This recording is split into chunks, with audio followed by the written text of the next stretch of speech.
بسم اللہ الرحمن الرحیم.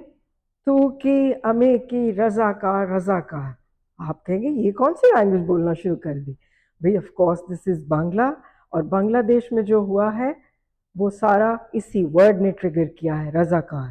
بیکاز اس کی تھوڑی سی بیک گراؤنڈ ہسٹری میں جاتے ہیں. 1971 میں جب اسی ریپریسو پرائم منسٹر جس کو آج نکال باہر پھینکا ہے بنگلہ دیشیز نے، 1971 میں شیخ حسینہ کے والد شیخ مجیب نے جب پاکستان کے خلاف یہ سازش گھڑی تو اسی شہر اگرتلہ میں یہ کانسپریسی بنی گئی، اور کسی نے نہیں، بنگلہ دیش کے پارلیمنٹیرینز نے پارلیمنٹ میں اس چیز کو یعنی کہ اگرتلہ کنسپریسی کو اون کیا، ایڈمٹ کیا. اور قسمت کی کرنی دیکھیے کہ اتنے سالوں کے بعد اسی شیخ مجیب کے پتلے مسمار کر دیے گئے بنگلہ دیش میں. اسی شیخ مجیب کی بیٹی کو فورس کر دیا، دیس نکالا، اور اسی شہر اگرتلہ میں لینڈ کی انہوں نے. تو رضاکار وہ لوگ تھے جنہوں نے جنرل ٹکا خان کے کو سپورٹ کیا. 1971 میں جماعت اسلامی کے لوگ تھے، دیگر جو پاکستانی کے ساتھ جن کا دل دھڑکتا تھا، پاکستان کی سپورٹ کرتے تھے، ان کو بعد میں جب شیخ مجیب کی گورنمنٹ آئی تو ان کو رضاکار کی ڈیروگیشن کر کے تو انہوں ریلیگیٹ کر دیا گیا، انہیں پھانسیوں پہ چڑھایا گیا. جماعت اسلامی کے لوگ تھے، سزائیں دی گئیں، تو انہیں کہتے تھے رضاکار.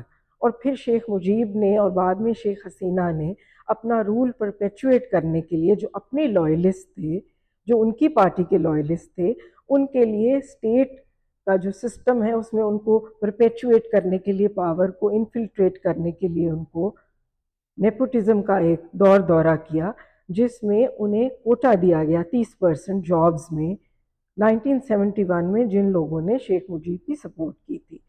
تو جولائی میں شیخ حسینہ نے ایک پریس کانفرنس کی اور انہوں نے کہا کہ ہم اپنے لائلسٹ کو جو مکتی جودھاز ہیں ان کو نہ دیں کوٹا، ان کے انسیسٹرز کو جنہوں نے قربانیاں دیں ان کے گرینڈ چلڈرن کو کوٹا نہ دیں تو کیا رضاکارز کے گرینڈ چلڈرن کو دیں.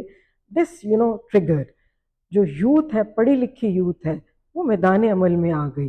انہوں نے کہا کہ نتھنگ ڈوئنگ، میرٹ پہ کام ہوگا بنگلہ دیش میں، اب کوئی یہ تانے بازی نہیں ہوگی. کیونکہ شیخ حسینہ نے تو she was the longest serving female head of state. 2009 سے وہ قابض تھے اقتدار میں، اور ابھی انہوں نے جنوری میں رگ کیے الیکشنز اور پھر سے اقتدار پہ قابض ہو گئی تھیں. تو یوتھ کی جو موومنٹ ہے یہ کافی عرصے سے چل رہی تھی، یہ کوئی ایک دن میں نہیں تھی. اسی لیے ہر طرف یوتھ کا دورہ ہے، اور ہم کہنا چاہیں گے جو 60 ملین یوتھ جنہوں نے پاکستان میں 2024 کے الیکشنز میں ووٹ کیا وہ بھی مایوس نہ ہوں، کیونکہ مایوسی کفر ہے. ایک دن تھوڑا ساڈا بھی آئے گا، ایک دن یوتھ کی بھی مانی جائے گی پاکستان میں انشاءاللہ. تو یہاں ٹیک اویز یہ تھے کہ سب سے پہلے بنگلہ دیش میں انڈیا کی ہیجمنی ختم ہو گئی.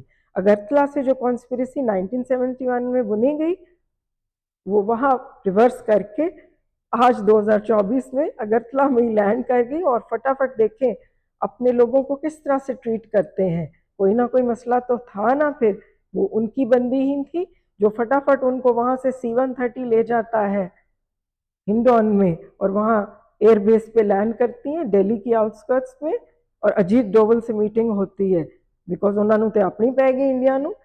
4000 کلومیٹر سے زیادہ کا بارڈر ہے انڈیا کا جو سیل کرنا پڑ گیا انڈیا کو. اتنی بڑی ڈیموکریسی، اور ڈر گئی بنگلہ دیش کی یوتھ سے، ڈر گئی کہ کہیں یہ سپل اوور ادھر نہ آ جائے، یہ اگریشن، یہ غصہ. کیونکہ انہوں نے تو اپنا جس کو وہ بنگلہ دیش کا فادر آف دا نیشن کہتے ہیں، شیخ حسینہ کے والد کے پتلے مسمار کر دیے. تو ٹیک اویز یہ کہ انڈیا کی ہیجمنی صرف بنگلہ دیش میں ختم نہیں ہوئی، سری لنکا میں بھی انڈیا کو بائے بائے کہہ دیا، نیپال میں ایسا ہوا ہے، اور مالدیوز میں بھی انہوں نے بھی کہا کہ تسی ساڈے کولوں ٹل کے رہو. تو انڈیا کو ایک بہت بڑی میجر ڈیفیٹ ہوئی ہے بنگلہ دیش میں. کیوں؟ کیونکہ انہوں نے شیخ حسینہ نے اپنی ایک ریپڈ ایکشن بٹالین بنائی ہوئی تھی. ایک بنگلہ دیش چھتر لیگ تھی، ان کی یوتھ کی جو لیگ تھی، جس سے کلیشز کروائے گئے، جس سے مرڈرز کرائے گئے. جو یہ ریپڈ ایکشن بٹالین تھی شیخ حسینہ کی، یہ ریپریشن میں، مرڈرز میں، ابڈکشنز میں انوالو تھی. اور